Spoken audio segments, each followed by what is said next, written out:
memberi dan menerima pengetahuan ilmu akan dimudahkan nanti langkah kita menuju surganya Allah Subhanahu wa taala.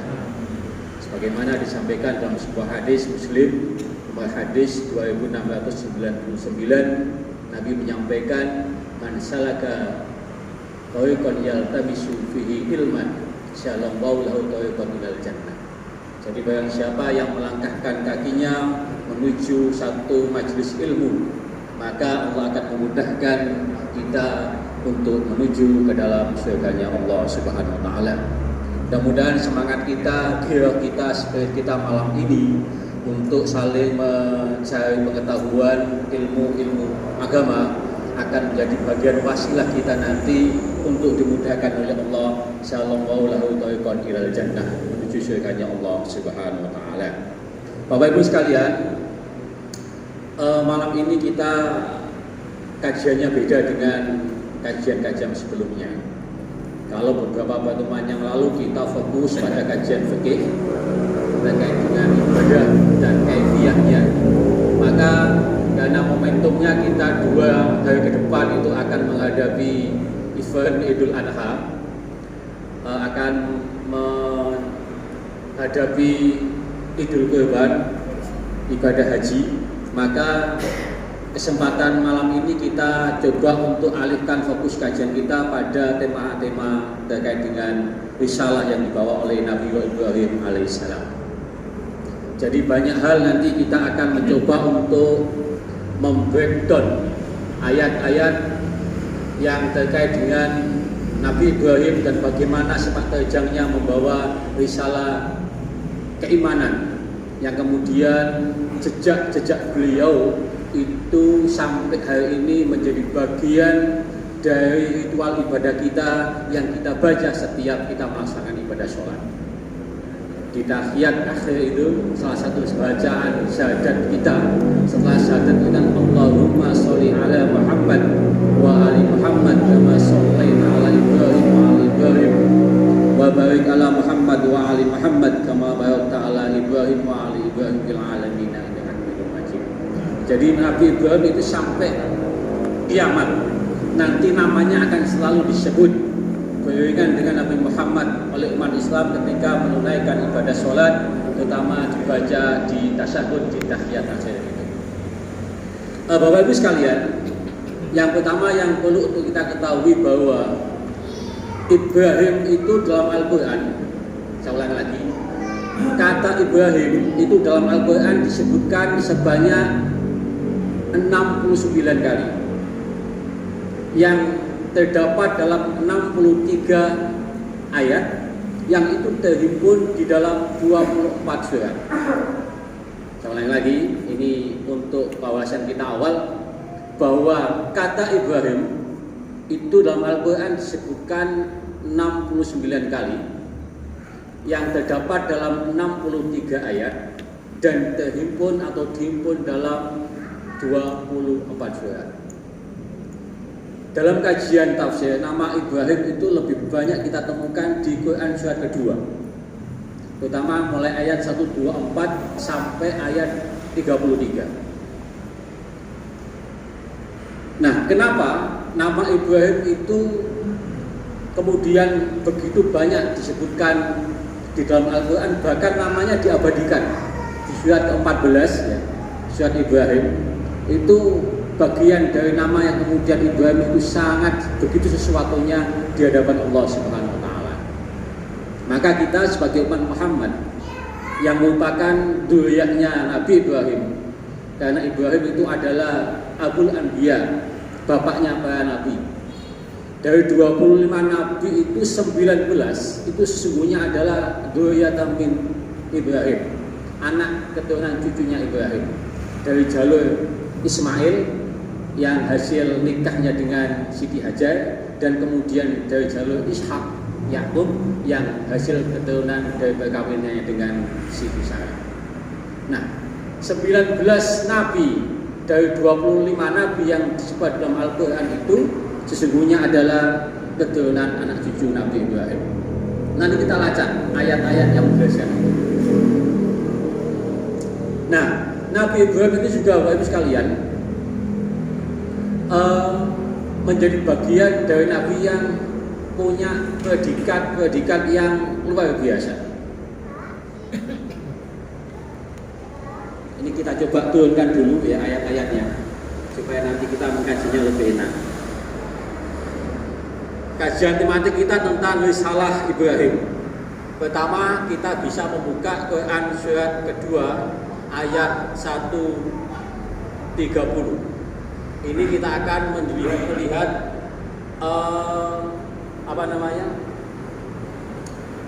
predikat Nabi Ibrahim dalam Al-Quran.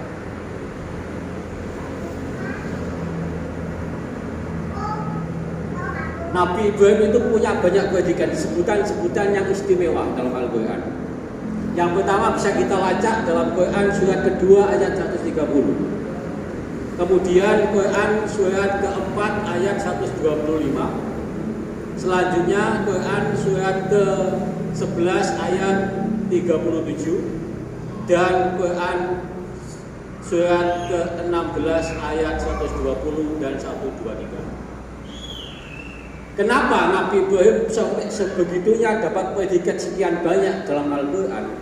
Itu karena paling tidak jawabannya nanti bisa kita lacak turunannya di Al-Quran surat ke-2 ayat 124 sampai 133. Begitu juga jawabannya bisa kita lihat nanti di Quran surat ke-51 ayat 24 sampai ayat 29. Kenapa Nabi Ibrahim itu juga dalam Al-Quran banyak disebut dan kemudian banyak keistimewaannya? Bisa kita lacak turunannya juga di Quran surat ketika memperjuangkan nilai-nilai tauhid itu. Bisa kita lihat di Quran surat surat Al-Anbiya 21 ayat 52 sampai 59. Bisa kita lihat juga di Quran surat Al-An'am. Quran surat Al-An'am itu ayat surat ke-6 ayat 74 sampai 79. Bisa kita lacak juga di Quran surat Asy-Syu'ara. Soal itu 26 ayat ke-72 sampai ke-79. Ini sebagian yang umum yang bisa kita coba bedah pada malam ini ketika ingin mengkaji risalah Ibrahim sebagai manusia yang kemudian sampai hari ini namanya kita sebut setiap kita sholat. Masih juga doa Nabi Ibrahim yang kemudian sangat kita hafal itu bisa kita turunkan di Quran surat Ibrahim 14 ya, ayat ke 75. Doa Nabi Ibrahim yang sangat terkenal juga itu pada surat ke-26 ayat 86. Doa yang juga sangat terkenal Nabi Ibrahim itu juga kita temukan di Quran surat kedua ayat ke-129 130. Banyak sekali. Ini yang kita sampaikan saja. Ada 69 kata Ibrahim disebut dalam Al-Quran dan itu tersebar di 63 ayat dan terhimpun di dalam 24 surat. Ini kita coba sampaikan sebagian saja. Yang pertama Bapak Ibu sekalian, Ibrahim di Quran surat kedua, surat apa? Al-Baqarah ya. Di ayat ke-130 itu Nabi Ibrahim mendapatkan predikat sebagai manusia pilihan terbaik. Walaqadis tafainahu fid dunya. Mustafa dapat predikat sebagai Mustafa, manusia terbaik di pilihan Allah Subhanahu wa taala. Nanti bisa dilacak di Quran surat Al-Baqarah ayat 130. Jadi wa may yarghabu an millata Ibrahim walaqadistofainahu fid dunya wa innahu fil akhirati laminas sholihin. Yang kedua, Bapak sekalian, Nabi Ibrahim itu juga mendapatkan predikat sebagai Khalilullah, kekasih Allah. Kekasih Allah. Yang namanya kekasih itu apa yang ada dalam dirinya itu betul-betul hanya untuk diberikan kepada yang dikasih. Sehingga dalam tafsir yang lain, Khalilullah, Khalil itu artinya adalah teman dekat. Ada juga yang memaknai Khalil itu celah. Artinya setiap celah yang ada dalam hati itu diketahui oleh kekasihnya. Ini bisa kita lacak di Quran surat keempat An-Nisa ya. Surat An-Nisa ayat ke-125. Bahwa Nabi Ibrahim itu adalah kekasih Allah. Wattaba'a millata Ibrahima wattakhadallahu Ibrahima khalila. Khalil. Jadi kalau ada namanya Mustafa itu berarti nyanyi Nabi Ibrahim. Bahkan Allah pun punya nama Mustafa. Khalil, kasih. Kalau punya anak kasih nama Khalil. Meskipun ada tetangganya Pak Khalil.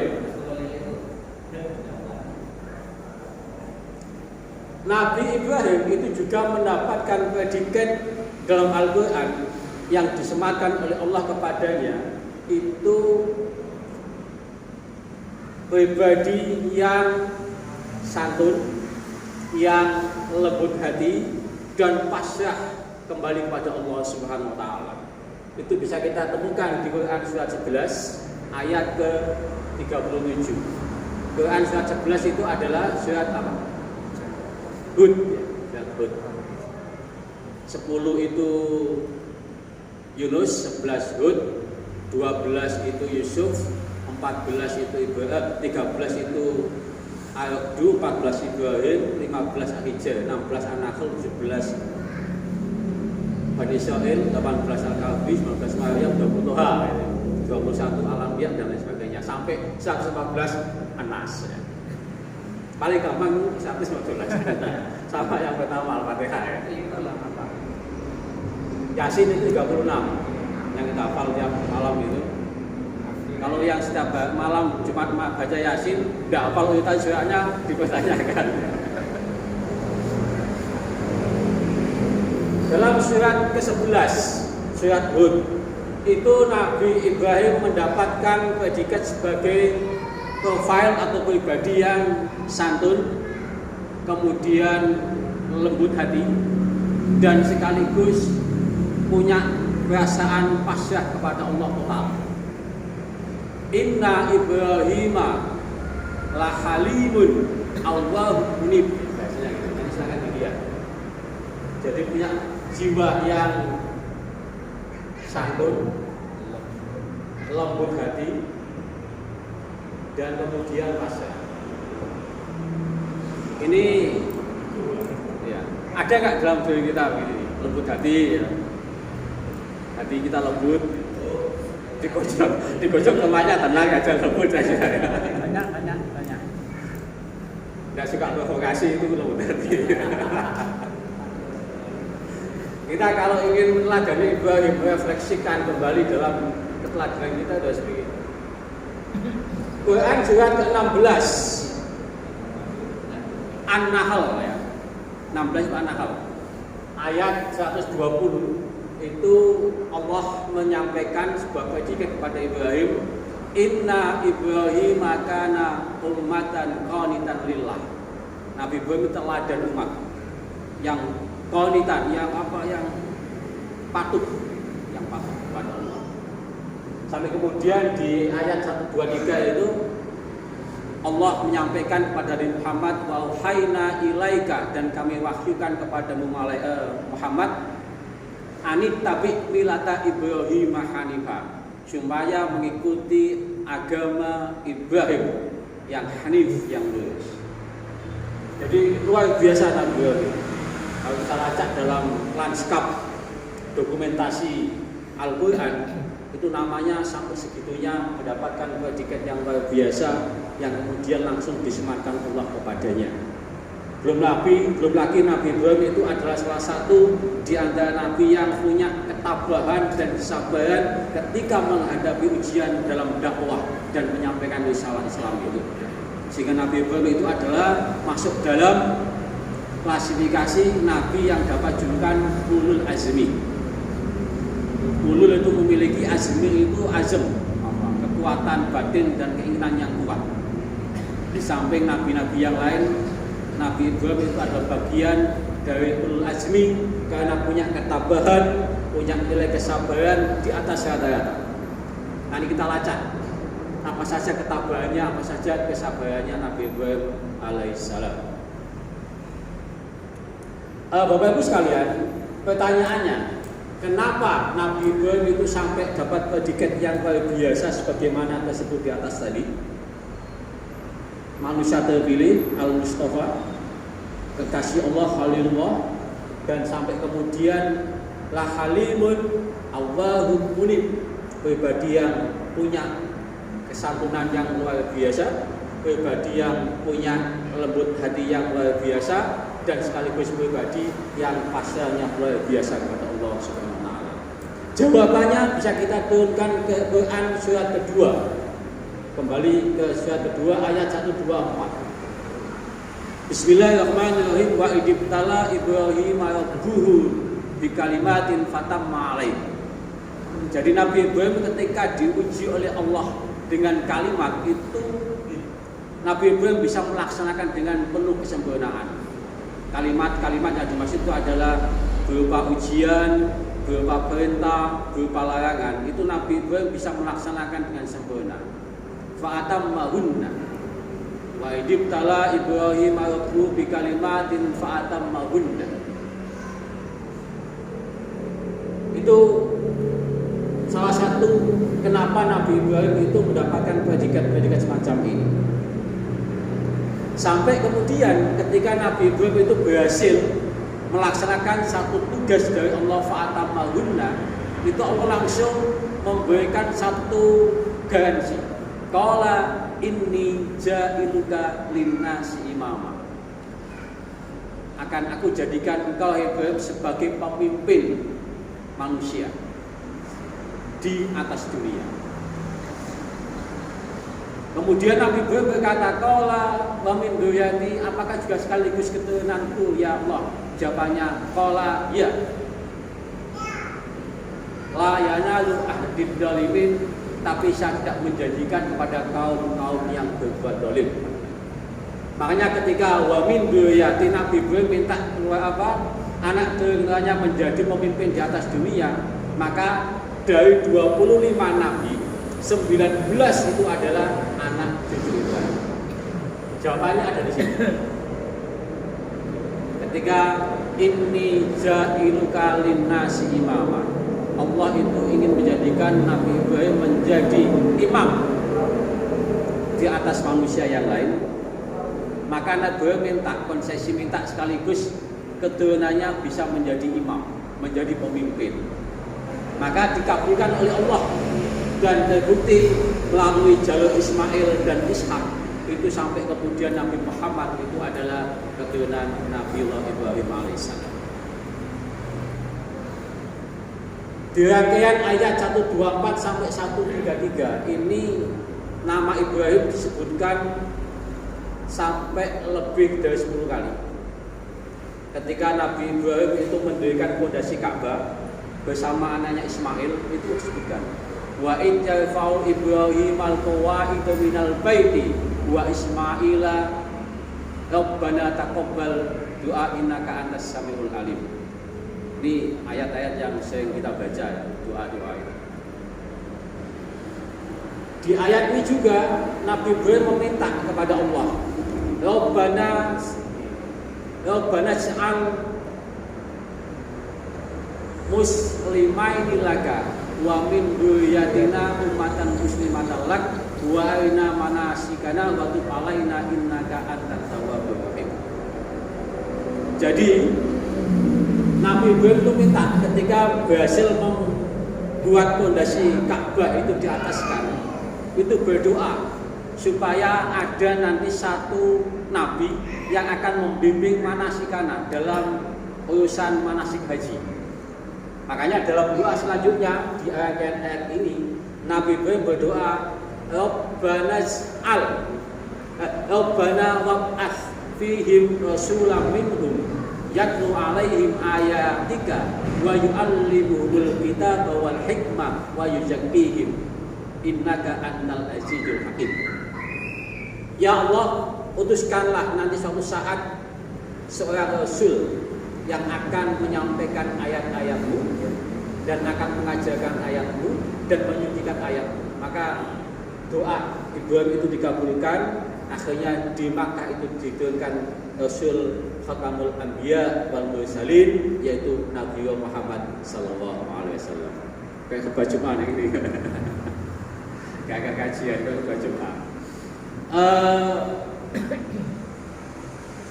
Ini yang pertama, kenapa penjelasan Nabi Ibrahim itu dapat predikat Mustafa, Khalil, Halim, sampai kemudian ummatan qanitan lillah, itu adalah karena Nabi Ibrahim adalah nabi yang berhasil menuntaskan tugasnya Allah. Fa'atammahunna, perintah-perintahnya dilaksanakan, larang-larangnya disampaikan, dan kemudian dia mendapatkan predikat itu. Yang kedua, Quran surat ke-51 ayat 24 sampai 29. Quran surat 51 itu apa? Yasin tadi surat berapa? 36. Kalau 37.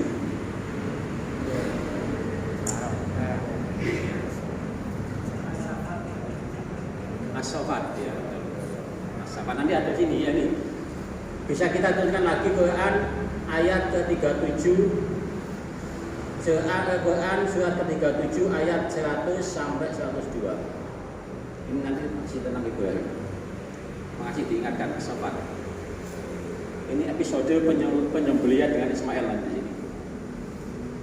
Ayat surat ke-51 ini Ad-Dariyat ya, kalau tidak salah ya. Di ayat ke-24 sampai 29 ini Nabi Ibrahim luar biasa, pribadi yang sangat menghormati tamu. Jadi suatu ketika Nabi Ibrahim ini datangi oleh tamu yang sesungguhnya itu ada malaikat. Sampai segitunya menghormati tamu, Nabi Ibrahim itu mendatangi keluarganya untuk menyembelihkan sapi kecil yang gemuknya. Bisa dibaca nanti di Quran surat 51 ayat 24. Hal ataka hadis Daif Ibrahim al-Khamil, ketika Allah berfirman kepada Nabi Muhammad, apakah tak engkau sampaikan sebuah kabar tentang tamunya Nabi Ibrahim yang sangat mulia, yaitu malaikat. Maka ketika Nabi Ibrahim didatangi malaikat itu di tengah malam, dia menyempatkan diri untuk menghormati tamu itu dengan menyembelihkan, menyuguhkan hidangan berupa sapi panggang. Bahasanya itu ja'a bi ijlin apa ya? Samin. Bi ijlin samin.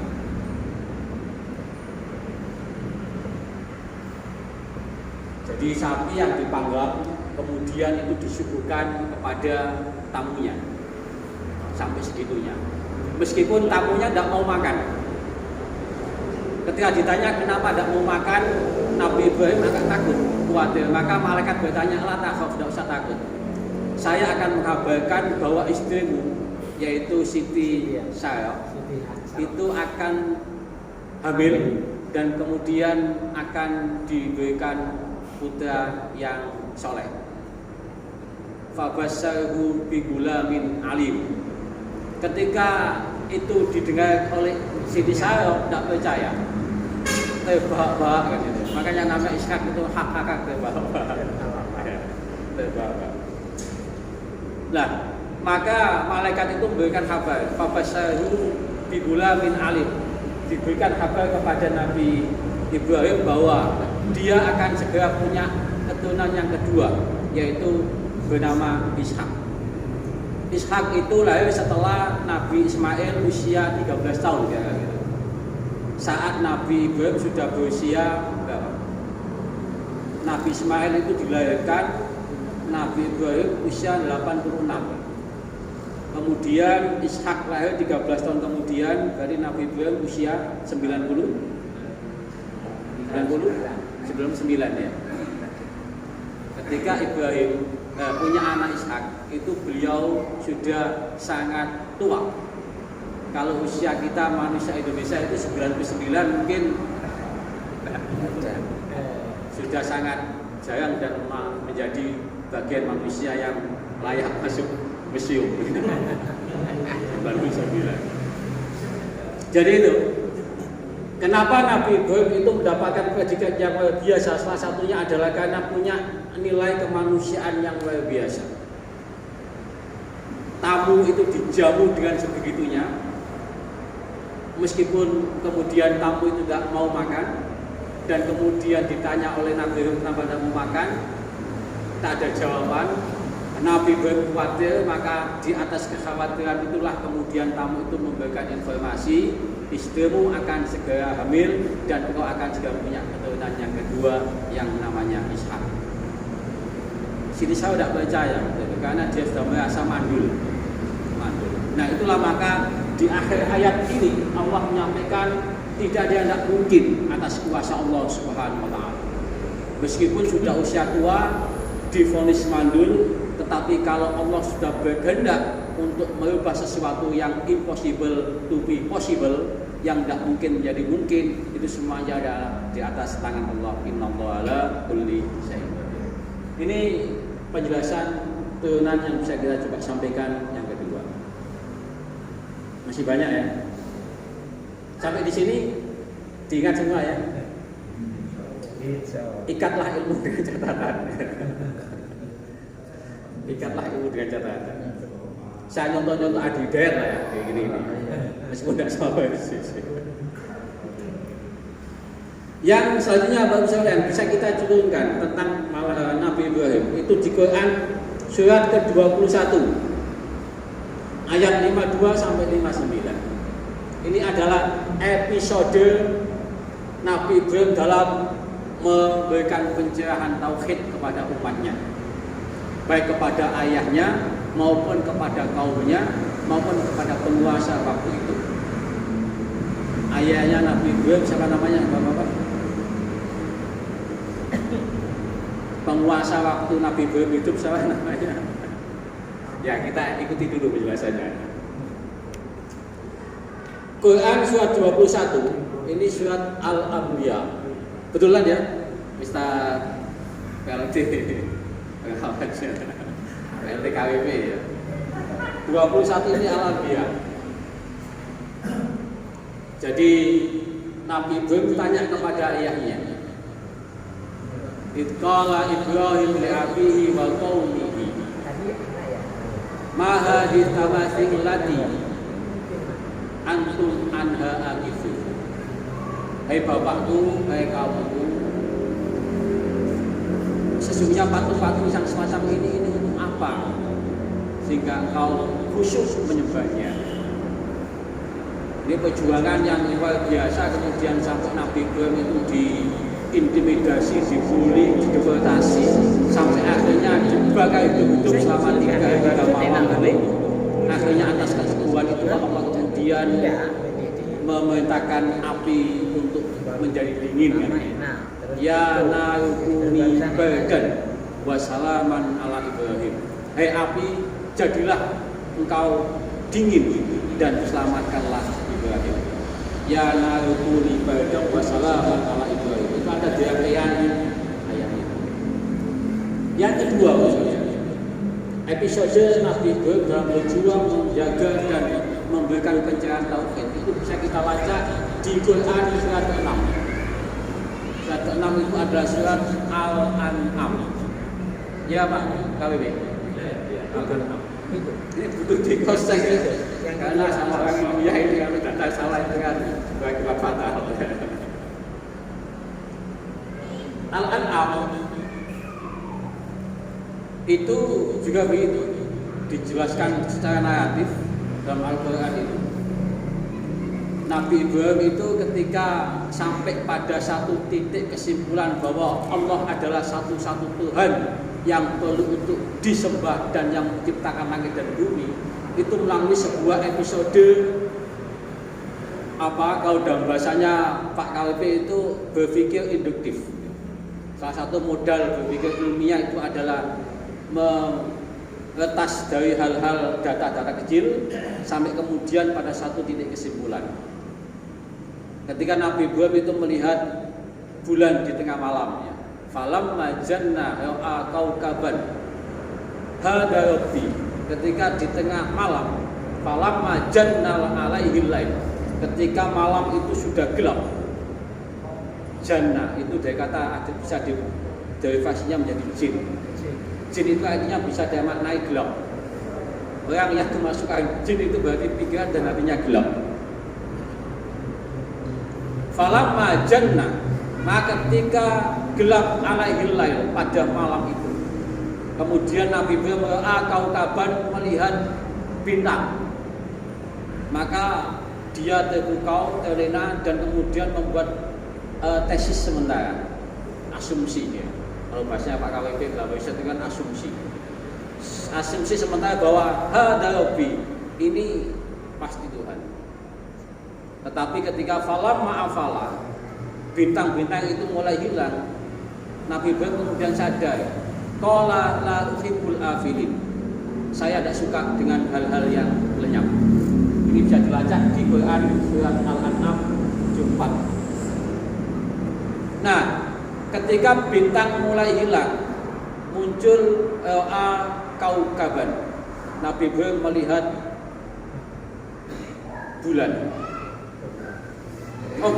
Kaukaban tadi bintang. Kemudian falamma al-qamar, ketika Nabi Ibrahim ganti melihat bulan, kesimpulannya berubah lagi. Hada rabbi, mungkin ini agak besar, ini Tuhan. Tetapi ketika falamma afala, bulan itu agak siang tiba-tiba hilang, maka Nabi Ibrahim kemudian mengkoreksi cara berpikirnya. La ilam yahdini rabbi la akunanna minal qaumil dhalin. Kalau Allah tidak memberikan petunjuk hidayah kepadaku, maka ketika aku meyakini ini Tuhan, maka ketika Tuhan tidak memberikan hidayah kepadaku, maka saya khawatir akan menjadi bagian dari kaum yang sudah sesat. Akhirnya dikoreksi lagi cara berpikirnya, logika, paradigma berpikirnya dikoreksi. Nah, ketika agak siang muncul matahari, falamma as-syamsa, ketika Nabi Ibrahim melihat matahari terbit, tak cukup nanti ya, sampai sini sudah selesai. Kamu bisa. Falamma as-syamsa bazigatan, ketika Nabi Ibrahim melihat matahari terbit dan lebih besar, maka Nabi Ibrahim berkesimpulan lagi, hada akbar, hada rabbi, hada akbar, ini pasti Tuhan, karena ini lebih besar dibandingkan bulan dan dibandingkan dengan bintang. Tetapi ketika matahari pun hilang di ufuk barat, falamma afalat, ketika matahari hilang, maka Nabi Ibrahim pun merubah cara berpikirnya lagi, mengoreksi tesisnya lagi dengan berkata, qala ya qaumi inni bari'un mimma tusyrikun, aku melepaskan diri dari hal-hal yang menyentuhkan Allah. Maka saat itulah kemudian Nabi Ibrahim membuat satu tesis final yang diabadikan dalam Al-Quran, di Quran surat 9 itu, inni wajjahtu wajhiya lilladzi fataras samawati wal arda hanifan wa ma ana minal musyrikin. Ini ayat yang insyaallah kita hafal semuanya. Cuman karena jarang kita baca jadi agak lupa.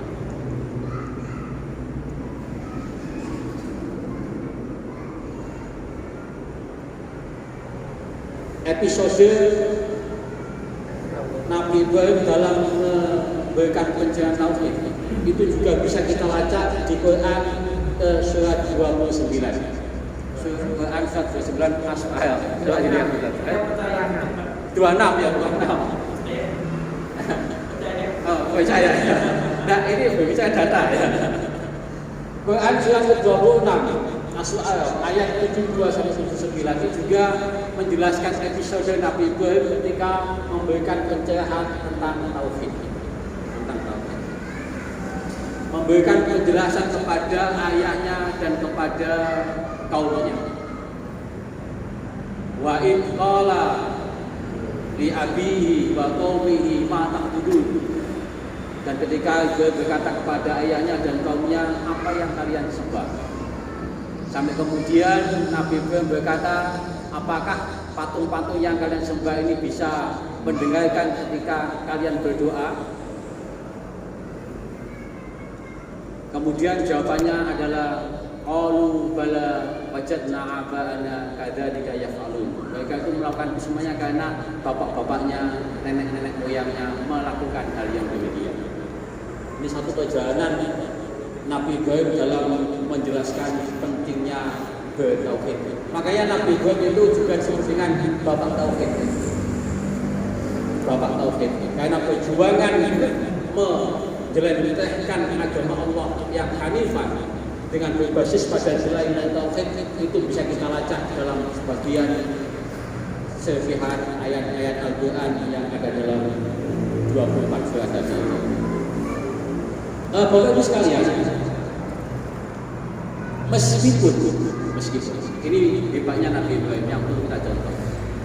Meskipun Nabi Ibrahim itu bapaknya bersekongkol dengan penguasa waktu itu dan kemudian menghukum, mendeportasi dan mengintimidasi sampai membakar ya nabi badal wassalamu alaihi tadi itu, Nabi Ibrahim selalu berdoa kepada ayahnya. Al-Quran surat ke-14, surat tadi apa? Ibrahim ya. Ayat ke-75 itu, maaf ya, Ibrahim mendoakan ayahnya itu di surat ini. Quran surat 26, surat As-Su'ara ayat ke-86. Nabi Ibrahim mendoakan kepada ayahnya meskipun tidak bertauhid yang diinginkan oleh Nabi Ibrahim. Rabbighfir li abi innahu kana qauman dhalim. Ya Allah, ampunilah ayahku meskipun ayah saya itu termasuk dari kelompok kaum yang tersesat. Ini hebatnya Nabi Ibrahim. Nabi Ibrahim juga berdoa. Habis ya saya. Saya sudah dikit ini konsentrasi sudah fokus. Sudah fokus ya. Time out.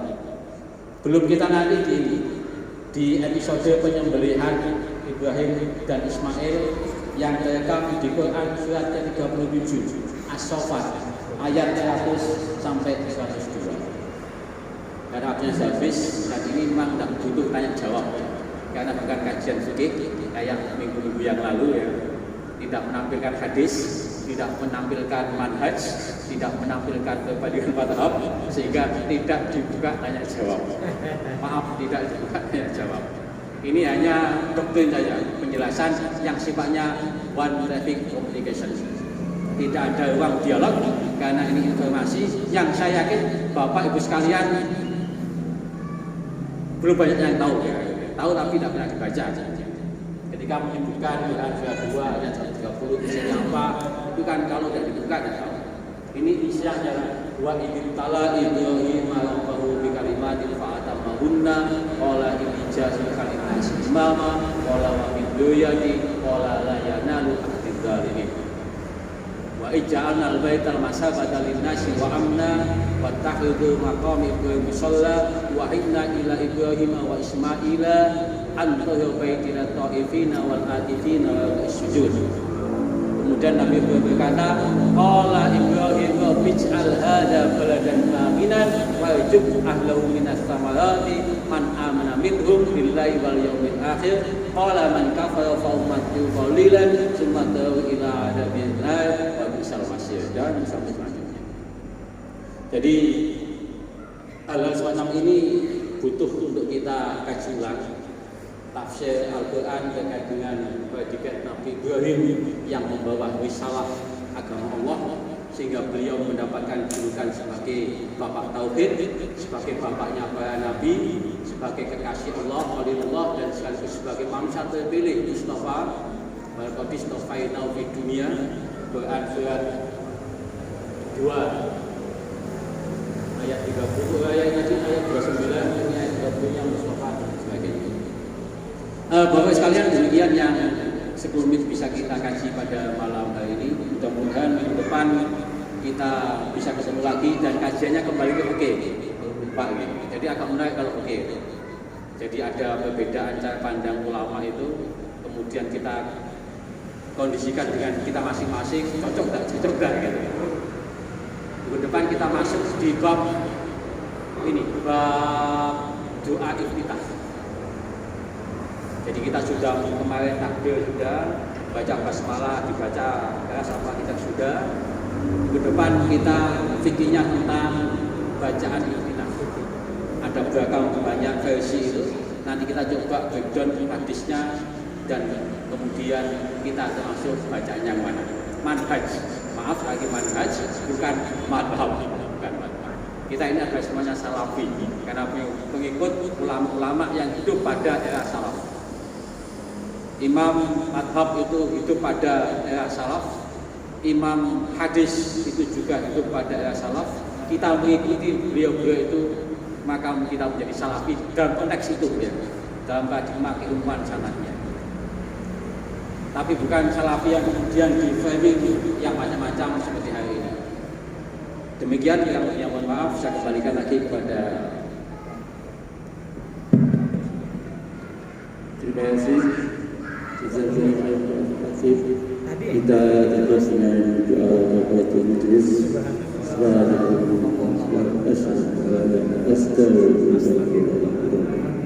Assalamualaikum warahmatullahi wabarakatuh.